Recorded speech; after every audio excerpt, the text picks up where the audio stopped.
Assalamualaikum warahmatullahi wabarakatuh. Perkenalkan, nama saya Anissa Putri dari kelas MN25L dengan NIM 20250080087.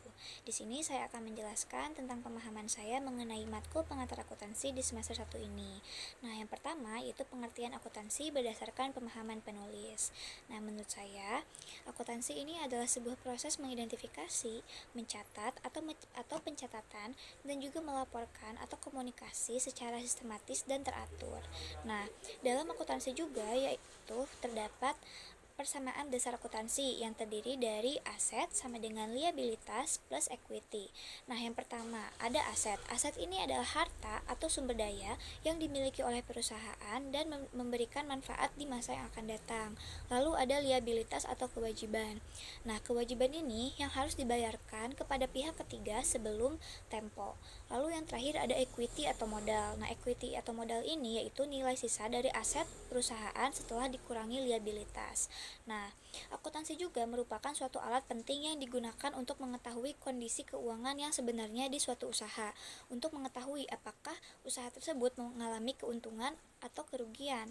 Nah, hal ini dapat menunjukkan bahwa akuntansi dapat membantu pelaku usaha untuk menentukan keputusan yang lebih tepat, seperti dalam menentukan harga jual, atau mungkin dalam suatu produk atau jasa, dan juga merencanakan pengembangan apa yang harus dilakukan di masa depan. Nah, usaha besar atau kecil juga memiliki pencatatan yang baik itu harus ya. Tanpa pencatatan yang baik dapat menyebabkan pelaku usaha kesulitan dalam membedakan uang pribadi dan juga uang usaha, sehingga kondisi yang sebenarnya itu tidak diketahui. Dengan ini kita tahu bahwa akuntansi ini berperan penting dalam proses berjalannya suatu usaha. Nah, kita lanjut ke konsep dasar akuntansi. Terdapat beberapa tahapan atau yang menjadi landasan dalam melakukan pencatatan keuangan. Yang pertama ada business entity atau kesatuan usaha. Nah, dalam konsep ini yaitu kita melakukan kegiatan pemisahan keuangan antara keuangan usaha dan juga keuangan pribadi agar kita mengetahui kondisi yang sebenarnya dalam usaha tersebut. Lalu yang kedua ada going concern atau kesinambungan usaha. Nah, dalam konsep ini kita dapat mengasumsikan bahwa usaha ini akan berjangka panjang, tidak akan berhenti begitu saja gitu. Lalu yang ketiga ada periode akuntansi. Nah, periode akuntansi ini dalam konsep ini kita harus menentukan pembagian waktu dalam pelaporan keuangan seperti per hari atau mungkin bulanan atau bahkan tahunan. Lalu yang selanjutnya ada biaya historis. Nah, biaya historis ini yaitu aset dicatat berdasarkan harga perolehan saat transaksi itu terjadi. Lalu ada matching concept, yaitu kesesuaian. Dalam konsep ini kita mencatat keuangan berdasarkan diperoleh bersamaan dengan biaya yang dikeluarkan untuk menghasilkan pendapatan tersebut. Jadi kita tuh mencatat pendapatannya itu bersamaan dengan biaya yang dikeluarkan saat menghasilkan pendapatan tersebut. Lalu yang terakhir ada konsistensi. Nah, dalam konsep ini metode pencatatan yang digunakan harus diterapkan secara tetap dari periode ke periode berikutnya agar dapat membandingkan laporan keuangannya. Lalu ada siklus akuntansi. Nah, siklus akuntansi ini merupakan tahapan pencatatan keuangan. Yang pertama, menganalisis bukti transaksi bisnis. Yang di sini mengidentifikasi dan juga mencatat semua transaksi keuangan di perusahaan. Lalu yang kedua, membuat jurnal transaksi atau jurnal umum. Nah, mencatat transaksi yang sudah diidentifikasi sebelumnya dimasukkan ke dalam jurnal untuk mempermudah pencatatan dan dicatat sebagai di akun-akun tertentu. Nah, bisa di bagian debit atau di bagian kredit. Jadi kolom-kolomnya itu ada tanggal atau nomor, nanti di kolom berikutnya ada akun, di kolom berikutnya ada debit, dan di kolom berikutnya lagi ada kredit. Jadi kolom debit di sebelah kiri, sedangkan kolom kredit itu di sebelah kanan. Nah, yang ketiga ada memposting ke buku besar. Jadi kita dapat memindahkan data yang ada di jurnal umum itu ke dalam buku besar. Nah, setelah itu kita mengklasifikasikan akunnya masing-masing. Lalu yang keempat menyusun neraca saldo. Nah, setelah diposting ke buku besar, disusun di neraca saldo untuk memastikan bahwa total debit dan kreditnya itu seimbang atau balance. Lalu yang kelima ada membuat dan membukukan jurnal penyesuaian. Melakukan penyesuaian ini tuh terhadap akun-akun tertentu seperti beban yang harus dibayar atau pendapatan yang masih harus terima. Lalu yang keenam menyusun neraca saldo disesuaikan. Nah, menyusun neraca saldo setelah penyesuaian untuk memperoleh saldo akun yang telah diperbarui. Lalu menyusun laporan keuangan. Menyusun laporan keuangan ini meliputi laporan laba rugi dan juga neraca. Terus menjurnal dan membukukan ayat jurnal penutupan. Menutup akun-akun nominal seperti pendapatan dan beban agar saldo kembali nol pada awal periode berikutnya. Nah, yang ke-9 itu yang terakhir. Itu tahap terakhir ini kita menyusun neraca saldo setelah penutupan yang berisi akun-akun real atau permanen, yaitu aset, liabilitas, dan juga equity atau modal sebagai dasar pencatatan yang akan dibawa untuk periode berikutnya.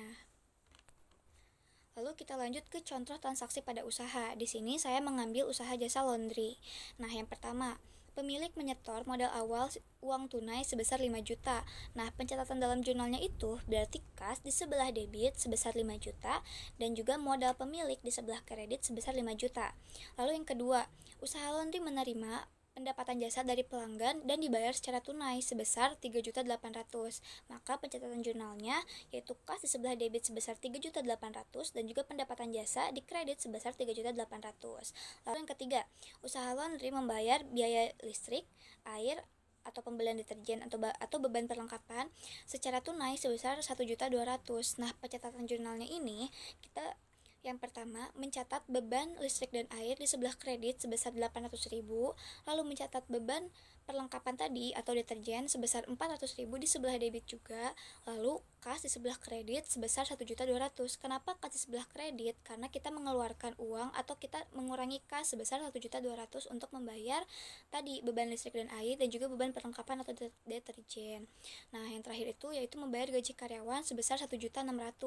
Nah, berarti pencatatan jurnalnya beban gaji karyawan di sebelah debit yaitu 1.600.000 dan kas di sebelah kredit sebesar 1.600.000 juga gitu. Nah, dari pencatatan jurnal ini kita bisa simpulin pendapatan itu sebesar 3.800.000. Sedangkan total bebannya kan tadi listrik dan air sebesar 800.000, lalu deterjen sebesar 400.000. Nah, terus tadi yang terakhir tuh gaji karyawan sebesar 1.600.000. Jika kita totalkan semuanya yang beban barusan yaitu 2.800.000. Nah, kita hitung laba dari usaha ini dapat dihitung, yaitu laba sama dengan pendapatan dikurangi beban. Tadi pendapatan kita kan 3.800.000 dikurangi beban, berarti 2.800.000, maka hasilnya 1 juta rupiah. Nah, berdasarkan hasil perhitungan dapat disimpulkan bahwa usaha jasa laundry ini memperoleh laba sebesar 1 juta dalam satu periode akuntansi. Nah, yaitu yang selanjutnya adalah laporan laba rugi.